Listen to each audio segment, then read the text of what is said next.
Hello বন্ধুরা, ভূত of বাংলা.কমের পক্ষ থেকে সবাইকে জানাই সালাম। আসসালামু আলাইকুম। আজ আমি আপনাদের সামনে নিয়ে আসলাম আমাদের নতুন এপিসোডটি। এই এপিসোডে থাকছে ভয়ের কিছু কাহিনী, রহস্যময় ঘটনার বর্ণনা আর সেই সাথে আপনার মনকে দোলানো ছোট ছোট চমক। সাহস থাকলে অবশ্যই শেষ পর্যন্ত দেখবেন, কারণ কিছু গল্প এমন যা আপনার রোমহর্ষক উত্তেজনা আরও বাড়িয়ে দেবে। তাহলে বন্ধুরা, আসুন শুরু করি। চলুন যাই আমাদের ভয়ের দুনিয়ায়। বাংলাদেশের উত্তরের এক প্রত্যন্ত গ্রাম। গ্রামের বুক চিরে চলে গেছে একটি পুরনো রেল লাইন। রেল লাইনটি একসময় ব্যস্ত ছিল, প্রতিদিন একবার ট্রেন ছুটে যেত। কিন্তু সময়ের সাথে সাথে সেই রেল লাইন আজ প্রায় পরিত্যক্ত। এখন আর বড় কোনো ট্রেন আসে না, শুধু মাঝে মাঝে পণ্যবাহী কিছু বগি ঝড়ের মতো ছুটে যায়, আবার মাসের পর মাস কোনো ট্রেনই আসে না। গ্রামের মানুষজন দিনের বেলায় সেই রেল লাইনের পাশ দিয়ে হাঁটে, ক্ষেতের কাজ করে কিংবা শিশুরা খেলাধুলা করে। কিন্তু রাত নামলেই পুরো চিত্র বদলে যায়। অন্ধকারে রেল লাইন যেন জীবন্ত হয়ে ওঠে। ট্রেন না আসলেও অনেকেই বলে তারা রাতে শোনে চাকার কড়মড় শব্দ, হুইসেলের সিটি আর লোহার গর্জন, অথচ কোনো ট্রেন থাকে না। বয়সী মানুষরা বলে এই রেল লাইন অভিশপ্ত। বহু বছর আগে এখানে এক ভয়াবহ দুর্ঘটনা হয়েছিল। রাতের আধারে একটি যাত্রীবাহী ট্রেন রেল লাইন থেকে ছিটকে গিয়ে খালে পড়ে যায়। ডজন ডজন যাত্রী সেদিন প্রাণ হারিয়েছিল, অনেকের লাশ খুঁজে পাওয়া যায়নি। সেই রাত থেকেই মানুষ বলে এ রেল লাইনে অশরীরী শক্তির আবাস গড়ে উঠেছে। গ্রামের দাদিমারা গল্প করে সেদিন যারা মরেছিল তাদের আত্মা শান্তি পায়নি। কেউ বলে দুর্ঘটনায় মৃতদের মধ্যে এক শক্তিশালী লোক ছিল, যে আসলে মানুষ ছিল না, ছিল জিন। মৃত্যুর পর তার অদৃশ্য শক্তি পুরো রেল লাইন দখল করে নেয়। তখন থেকেই গভীর রাতে কেউ রেল লাইনের কাছে গেলে সে অদ্ভুত ছায়া দেখতে পায়, কানে শুনে কর্কশ হাসি। শুধু তাই নয়, গত কয়েক বছরে অদ্ভুত ঘটনা ঘটতে শুরু করেছে। মাঝে মাঝে কেউ রাতে রেল লাইনের পাশে হাঁটতে গিয়ে আর ফেরেনি। ভোরবেলা লোকজন খুঁজতে গিয়ে দেখে রেল লাইনের ওপর রক্তের দাগ, ছেঁড়া জামা কাপড় আর মাটিতে অদ্ভুত আঁকিবুকি। গ্রামের ভাষায় একে বলে জিনের খেলা। লোকেরা তাই রাতে রেল লাইনের কাছে যায় না। যে কাজই থাকুক না কেন, অন্ধকার নামলেই ওদিকটা এড়িয়ে চলে। শুধু একদল তরুণ ছেলে মাঝে মাঝে সাহস দেখিয়ে যায়, মজা করে চিৎকার করে ওঠে, এই জিন বের হ, আমরা ভয় পাই না। কিন্তু গ্রামের বুড়োরা বলে এটা খেলার বিষয় নয়। এই রেল লাইনের সাথে ভয়ঙ্কর জিন বাঁধা। তার রাগ যদি কারোর উপর পড়ে তবে সে আর জীবিত ফিরতে পারবে না। আর এভাবেই শুরু হয় রেল লাইনের আতঙ্কের গল্প। রেল লাইনের পাশে যে গ্রামটি ছিল তার নাম ধলপাড়া। সেখানে থাকত শহীদুল নামে এক যুবক। বয়স মাত্র 22-23, কিন্তু সাহস আর জেদে ভরা মানুষ। শহীদুল পড়াশোনার পাশাপাশি গ্রামে টিউশনি করত। সেই গ্রামে বেশ পরিচিত ছিল, কারণ অন্যদের মতো অন্ধবিশ্বাসে ডুবে থাকত না। যখনই কেউ বলতো রাতের বেলা রেল লাইনে জিনের খেলা হয়, কারোর যাওয়া উচিত না, শহীদুল হেসে বলতো, এসব ফালতু কথা। ট্রেন দুর্ঘটনা হয়েছে সেটাই সত্যি, কিন্তু জিন টিন কিছু নেই, সবই মানুষের ভয়। তবে গ্রামের বয়স্করা চুপ থাকতো না। তারা বলতো, বাবা তুমি জানো না, আমরা নিজের চোখে দেখেছি রাতের বেলা রেল লাইনের ওপর লাল আগুনের মতো আলো জ্বলে ওঠে, কারোর গায়ের কাপড় ছিঁড়ে যায়, অথচ আশেপাশে কেউ থাকে না। তুই এসব অমানুষী শক্তিকে হালকাভাবে দেখিস না। কিন্তু শহীদুল এসবকে কুসংস্কার ভেবে উড়িয়ে দিত।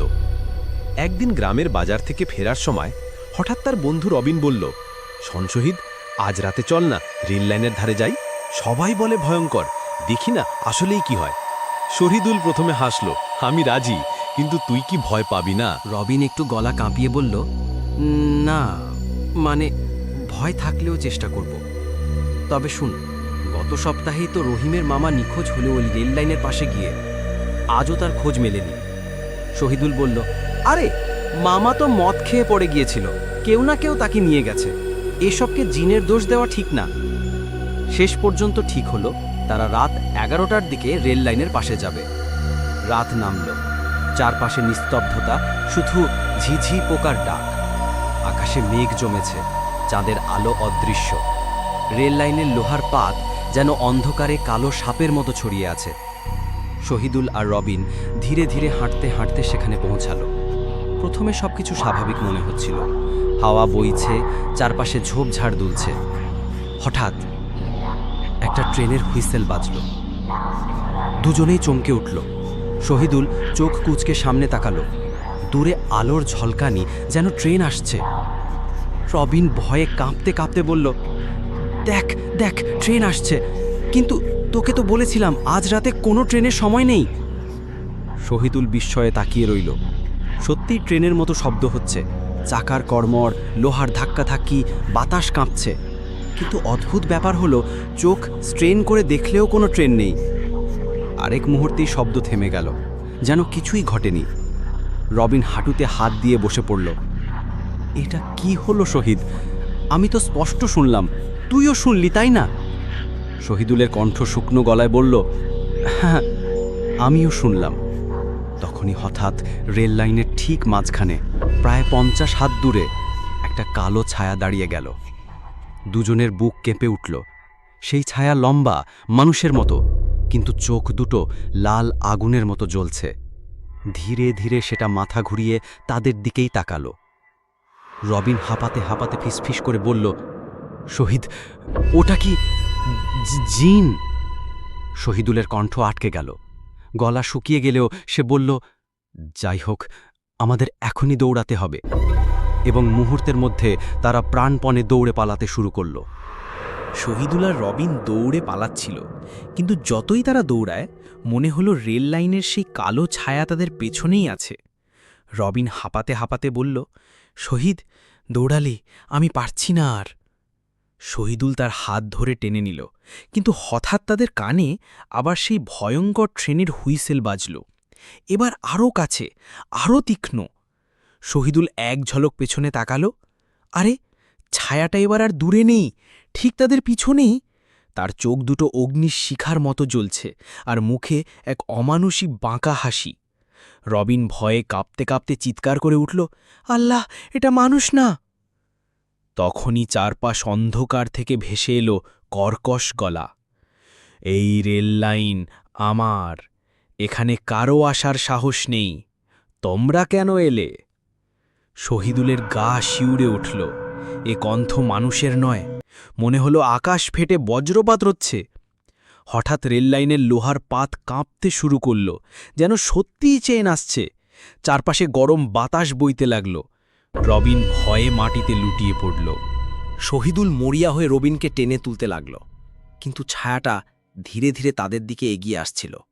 প্রতিটি পা ফেলায় মাটি কাঁপছিল। এক মুহূর্তে ছায়াটা ঠিক সামনে এসে দাঁড়ালো। শহীদুল স্পষ্ট দেখতে পেল, ওটা মানুষের মতো, কিন্তু পুরো শরীর কালো ধোঁয়ার মতো। মুখের জায়গায় শুধু দুটো আগুনের চোখ, আর দাঁতগুলো ধারালো ছুরির মতো চকচক করছে। জিন ভয়ঙ্কর কণ্ঠে বলল, এখানে যারা আসে তারা ফেরে না, তোমরা আমার ঘুম ভাঙিয়েছ। তারপর ধোঁয়ার মতো হাত লম্বা হয়ে রবিনের কাঁধ চেপে ধরল। রবিন ব্যথায় চিৎকার করে উঠল, আহ, শহীদ, বাঁচা!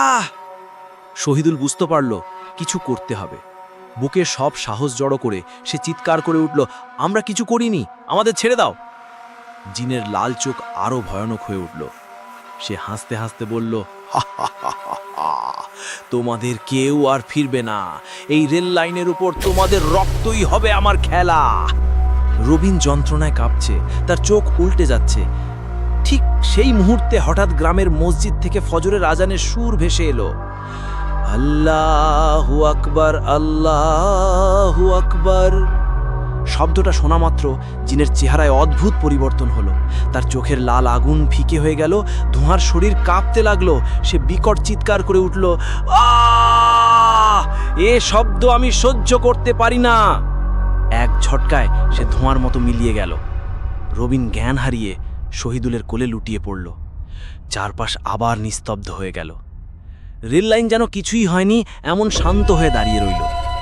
শহীদুল কাঁপতে কাঁপতে ভাবল, এটা সত্যি, গ্রামবাসী মিথ্যে বলেনি, এই রেল লাইনে সত্যি ভয়ঙ্কর কিছু আছে। ফজরের আজান শেষে শহীদুল কোনোভাবে রবিনকে কাঁধে নিয়ে গ্রামে ফিরল। তখন আকাশে হালকা আলো ফুটছে। গ্রামে লোকজন ভোরের কাজকর্মে বের হতে শুরু করেছে।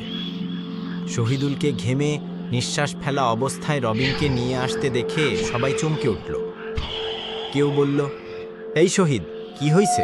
রবিন এই অবস্থায় কেন? শহীদুল কাঁপা গলায় বলল, রেল লাইনের কাছে ভয়ঙ্কর কিছু ছিল, আমাদের আক্রমণ করেছিল। আজ আর না হলে আমরা ফিরতে পারতাম না। এই কথা শোনার সঙ্গে সঙ্গেই গ্রামের বাতাস পাল্টে গেল। যারা জিনের গল্পকে লোককথা বলে মনে করত, তারাও আতঙ্কে মুখ চাওয়াচাওয়ি করতে লাগল। রবিনকে দ্রুত গ্রামের হুজুরের কাছে নেওয়া হলো। হুজুর কোরআনের আয়াত পড়ে তার কানে ফু দিলেন। কিছুক্ষণ পর রবিনের চোখ খুলল। সে চোখ মেলে তাকাতেই ভয় পেয়ে চিৎকার করে উঠল, না না, ওটা আবার আসবে। ওর চোখ লাল আগুনের মতো, সে আমাকে ছাড়বে না। লোকজন তাকে সামলাতে পারছিল না।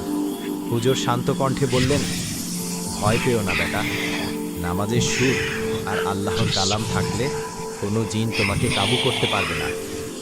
কিন্তু তারপরও রবিন বারবার অচেতন হয়ে যাচ্ছিল। তার শরীরের গায়ে কালো দাগ দেখা দিল, যেন কোনো অদৃশ্য হাত তাকে চেপে ধরেছিল। এরপর সারা গ্রামে খবর ছড়িয়ে পড়ল। সবাই বলাবলি শুরু করল, শহীদুল আর রবিন নাকি জিনের দেখা পাইছে।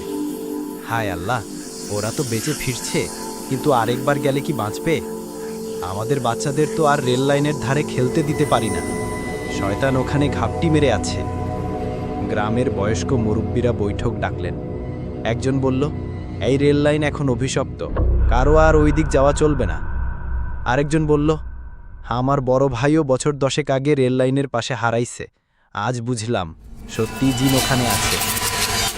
কেউ কেউ প্রস্তাব দিলেন, রেল লাইনের পাশে দোয়া দুরুদ পড়তে হবে, হয়তো জিন দূরে সরে যাবে। আবার কেউ বলল, এইসব করে লাভ হবে না, কারণ জিন নাকি অনেক শক্তিশালী। গ্রাম জুড়ে আতঙ্ক ছড়িয়ে পড়ল। সন্ধ্যা নামলেই মানুষ ঘরে ঢুকে দরজা বন্ধ করে দেয়। কেউ আর ওই পথে হাঁটতে সাহস করে না। এমনকি গবাদি পশু পর্যন্ত রাতে ভয় পেয়ে চিৎকার করে ওঠে।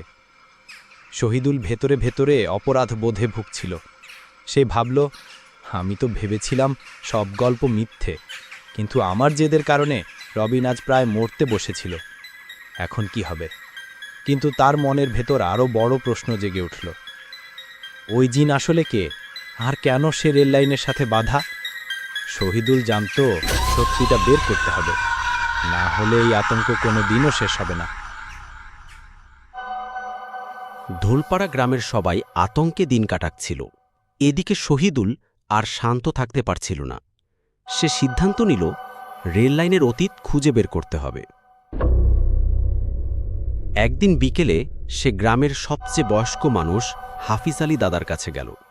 বয়স প্রায় 90, শরীর কুঁজো হয়ে গেছে, কিন্তু চোখে মুখে এখনও বেঁচে থাকার তেজ। সবাই জানত হাফিজ দাদা অনেক ইতিহাস জানেন। শহীদুল বসেই বলল, দাদা, একটা কথা জানতে চাই, এই রেল লাইনের সাথে আসলে কি ঘটেছিল? জিনের গল্প কি সত্যি? হাফিজ দাদা দীর্ঘশ্বাস ফেলে ধীরে ধীরে বলতে শুরু করলেন, বাবা, তুই তো তখন জন্মাইছ না। এই রেল লাইন যখন বানানো হয়েছিল, তখনকার দিনগুলা আমি নিজের চোখে দেখছি। এক ব্রিটিশ ইঞ্জিনিয়ার ছিল, নাম মিস্টার হেনরি। সে খুব গোয়ার মানুষ আছিল। গ্রামবাসী তাকে বারবার বলছিল, এই জমি অভিশপ্ত, এখানে বহু পুরানো কবর আছে, রেল লাইন বানানো ঠিক হবে না। কিন্তু সে এসব কুসংস্কার বলে উড়িয়ে দিছিল। কাজ শুরু হলো, দিনরাত মাটি কেটে লাইন বসানো চলল। কিন্তু এক রাতে হঠাৎ এক অদ্ভুত ঘটনা ঘটল। কাজের জায়গায় এক রহস্যময় লোক হাজির হইল। লম্বা চওড়া দেহ, চোখ দুটো লাল। সে হেনরিকে বলল, এই জমি ছেড়ে দাও, এটা মানুষের নয়, এটা আমাদের জায়গা। কিন্তু হেনরি হাসতে হাসতে বলল, এসব বাজে কথা, এখানে লাইন হবেই। তখন সেই লোক অদৃশ্য হয়ে গেল। কিছুদিন পরেই বড় দুর্ঘটনা ঘটল। রাতের ট্রেন খালে পড়ে গেল। ডজন ডজন যাত্রী মরল। অনেক লাশ পাওয়া গেল না। সেদিন থেকে আমরা বুঝলাম, সেই রহস্যময় লোক আসলে মানুষ ছিল না, সে ছিল জিন। তারপর থেকে রেললাইনের চারপাশে অদ্ভুত সব ঘটনা ঘটতে লাগল। কখনো ট্রেন ছাড়া হুইসেল বাজত, কখনো যাত্রী নিখোঁজ হয়ে যেত।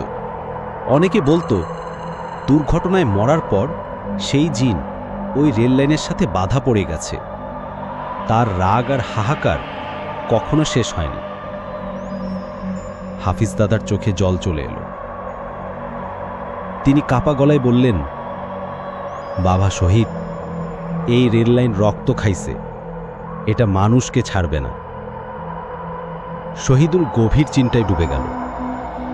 সে মনে মনে বলল, তাহলে সত্যিই একটা অভিশাপ আছে।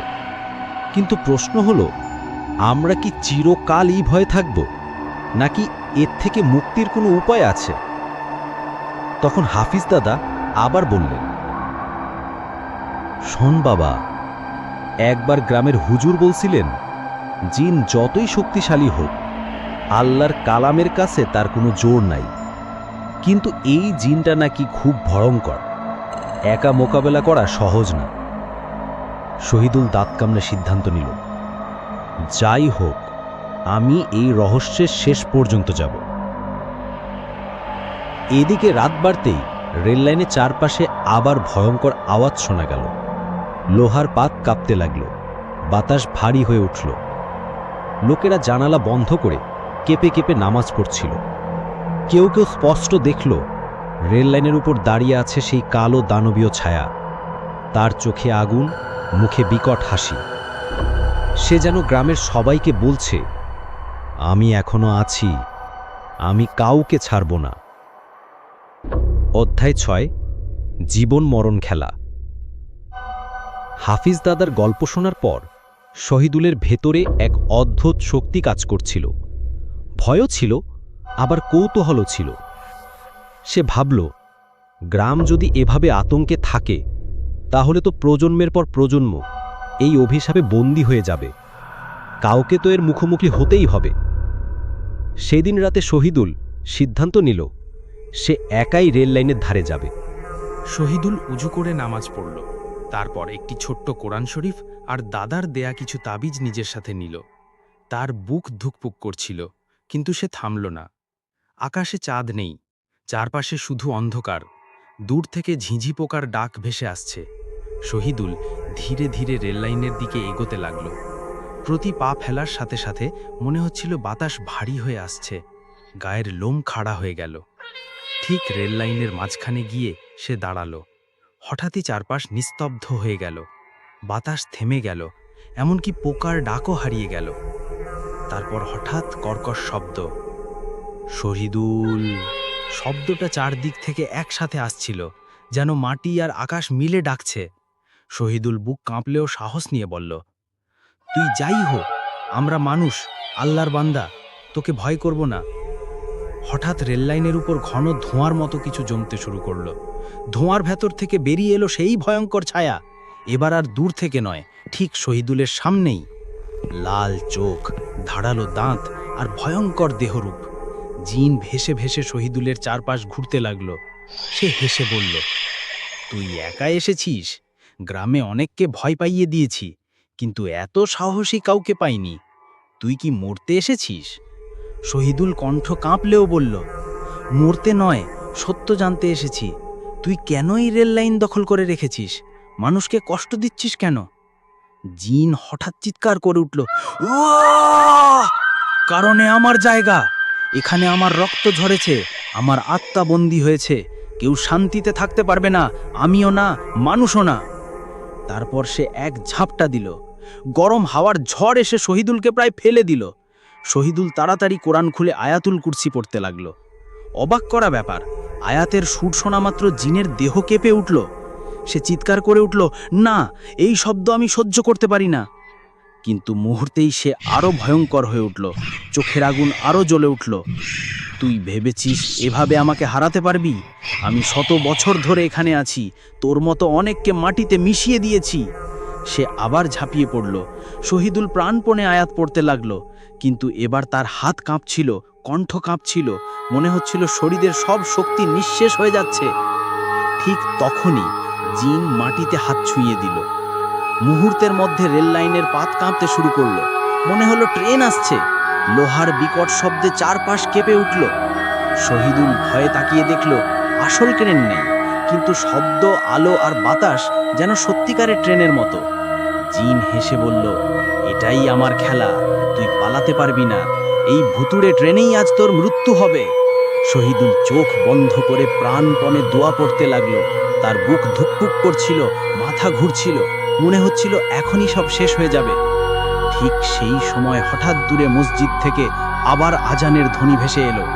আল্লাহু আকবার, আল্লাহু আকবার। আজানের সুর বাতাসে ভেসে আসতেই জিনের চেহারা পাল্টে গেল। তার মুখ বিকৃত হয়ে গেল, শরীর ধোঁয়ার মতো ছড়িয়ে পড়তে লাগলো। সে যন্ত্রণায় চিৎকার করে উঠল, আহ! এই শব্দ আমাকে পুড়িয়ে দেয়। কিন্তু এবার সে পুরোপুরি হারিয়ে গেল না। ধোঁয়ার ভেতর থেকে তার কণ্ঠ ভেসে এলো, আমি শেষ হব না, আবার ফিরব। শহীদুল, তুই আমার শত্রু হয়ে গেলি। এবং মুহূর্তের মধ্যে সে মিলিয়ে গেল। শহীদুল হাঁপাতে হাঁপাতে মাটিতে লুটিয়ে পড়ল। তার শরীর কাঁপছিল, কপাল ঘামে ভিজে গেছে। সে বুঝল এটা শুধু শুরু। শহীদুলের সাথে মুখোমুখি হওয়ার পর জিন যেন আরও ভয়ঙ্কর হয়ে উঠল। সে বুঝে গেল গ্রামের একজন মানুষ তার বিরুদ্ধে দাঁড়িয়েছে, আর সেটা সে কোনোভাবেই মেনে নেবে না। সেদিনের পর থেকে ধলপাড়া গ্রামে অদ্ভুত সব ঘটনা ঘটতে শুরু করল। রাতে কারো ঘরের দরজা হঠাৎ কেঁপে উঠত, কারো উঠোনে আগুনের স্ফুলিঙ্গ দেখা যেত, গরু বাছুর হঠাৎ উন্মাদ হয়ে দৌড়াতে থাকত।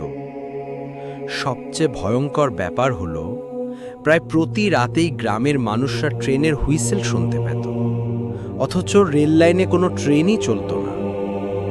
এক রাতে গ্রামের মাঝখানে হঠাৎ বিকট শব্দ হলো, যেন ট্রেন পুরো গ্রাম পেরিয়ে গেল। ঘরবাড়ি কেঁপে উঠল, শিশুরা চিৎকার করে কাঁদতে লাগল। লোকেরা দৌড়ে বাইরে বের হয়ে দেখল চারদিক নিস্তব্ধ, শুধু আকাশে ভেসে বেড়াচ্ছে ধোঁয়ার মতো এক ছায়া। চোখ দুটো লাল আগুনের মতো জ্বলছে। সে ভয়ঙ্কর কণ্ঠে বলল, এই গ্রাম কেউ বাঁচাতে পারবে না। শহীদুলকে আমি নেব, আর বাকিদের রক্তে রেল লাইন ভিজে যাবে। পরদিন সকালেই খবরে জানা গেল গ্রামের পাশের ছোট নদীর ধারে একজন বুড়ো মাইমুন আলী নিখোঁজ হয়েছে। শুধু তার লুঙ্গি আর রক্তের দাগ পাওয়া গেল। কেউ বলল জিন ধরে নিয়েছে, আরেকজন বলল এবার আর রক্ষা নাই। মানুষ আতঙ্কে দিন কাটাতে লাগল। সন্ধ্যা নামার আগেই সবাই ঘরবন্দি হয়ে যেত।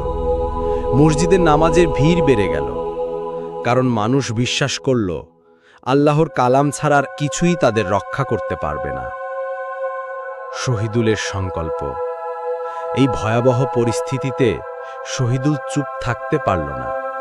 সে মসজিদের হুজুরের কাছে গিয়ে বলল, হুজুর, জিনটা গ্রাম ধ্বংস করে ফেলবে। আমি একবার ওর মুখোমুখি হয়েছি, কিন্তু এবার আর একা পারবো না, আমাদের কিছু করতে হবে। হুজুর গভীর চিন্তায় ডুবে পড়লেন। বাবা শহীদ, তুই ঠিক বলছিস। জিন যতই শক্তিশালী হোক, আল্লাহর কালাম তার বিরুদ্ধে ঢাল। তবে একা গেলে তুই মরবি। পুরো গ্রামকে এক হতে হবে। একসাথে কোরআনের তেলাওয়াত, আজান আর দোয়া পড়লেই জিন দুর্বল হবে। শহীদুল মাথা নেড়ে বলল, তাহলে আজ রাতেই আমরা প্রস্তুত হব। কিন্তু তারা পরিকল্পনা করার আগেই জিন আক্রমণ করল। সেদিন রাত 12টার দিকে হঠাৎ রেল লাইনের দিক থেকে প্রচণ্ড আলো ছুটে এলো। মনে হলো আগুনের ট্রেন গ্রামের দিকে ছুটে আসছে। গর্জন, হুইসেল, চাকার বিকট শব্দে মাটি ফেটে যাচ্ছে। লোকেরা আতঙ্কে ঘর থেকে বের হলো। তারা স্পষ্ট দেখল আগুনে মোড়া এক ট্রেন গ্রামের পাহাড় ঘেঁষে ছুটে যাচ্ছে, অথচ সেটি আসলে বাস্তব ট্রেন নয়। ট্রেনের ধোঁয়ার ভেতর থেকে জিনের বিকট হাসি শোনা যাচ্ছিল। আজ কারো বাঁচার উপায় নেই, আমি শহীদুলকে চাই, নইলে সবাই মরবে। ট্রেনের ভেতর থেকে হাত বেরিয়ে গরু, ছাগল, এমনকি ঘরের বেড়াও পর্যন্ত টেনে নিতে লাগল। শিশুরা ভয়ে অজ্ঞান হয়ে যাচ্ছিল। গ্রাম জুড়ে হাহাকার শুরু হলো। এই সময় হুজুর মসজিদের মাইকে দাঁড়িয়ে ফজরের আজানের মতো জোরে জোরে কোরআনের আয়াত পড়তে লাগলেন। গ্রামের পুরুষরা একসাথে দোয়া পড়তে লাগল। আয়াতের সুর চারদিকে ছড়িয়ে পড়তেই আগুনের ট্রেন কাঁপতে লাগল। জিনের হাসি চিৎকারে রূপ নিল। না, এই শব্দ আমি সহ্য করতে পারি না, কিন্তু আমি শেষ হব না। শহীদুল, আমি তোকে শেষ করব। এবং মুহূর্তের মধ্যে সেই আগুনের ট্রেন মিলিয়ে গেল।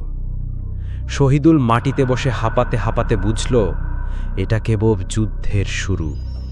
জিন এখন তাকে শত্রু ভেবে নিয়েছে, আর শেষ না হওয়া পর্যন্ত এই তাণ্ডব চলতেই থাকবে। রাত তখন গভীরতম। আকাশ কালো মেঘে ঢেকে গেছে, বাতাস ভারী। ধলপাড়া গ্রাম এক অদ্ভুত নীরবতায় নিমগ্ন। শহীদুল জানে আজই শেষ লড়াই হবে, জিনের সঙ্গে মুখোমুখি। গ্রামের মানুষ প্রস্তুত। শহীদুল গ্রামের হুজুর ও কিছু সাহসী মানুষকে নিয়ে মসজিদে সমবেত হল। সবাই কোরআনের আয়াত পড়ার জন্য প্রস্তুত। হুজুর উচ্চ কণ্ঠে বললেন, আজ আমাদের সাহস ও একতার পরীক্ষা। আল্লাহর কালাম ছাড়া জিনকে প্রতিহত করা সম্ভব নয়।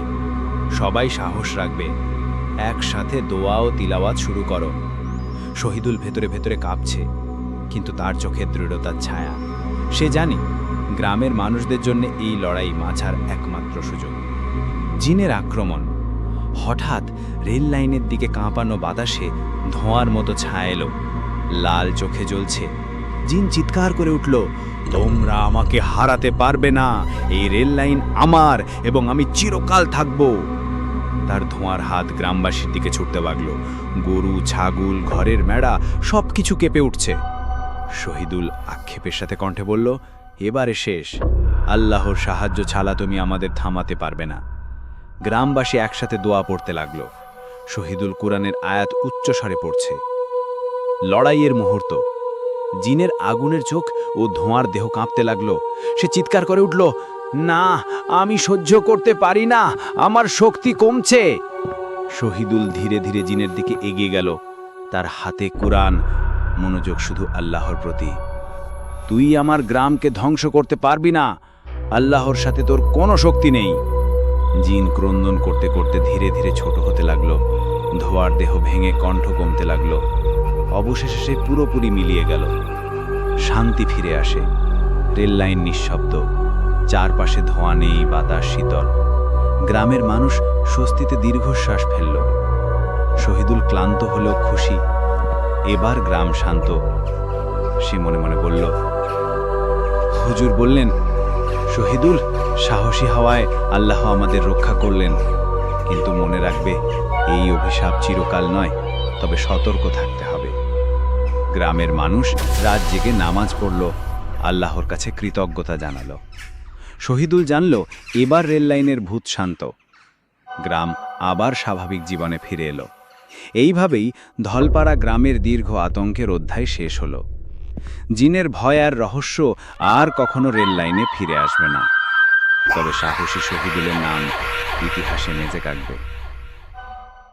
শ্রোতা বন্ধুরা, আজ এই এপিসোডই।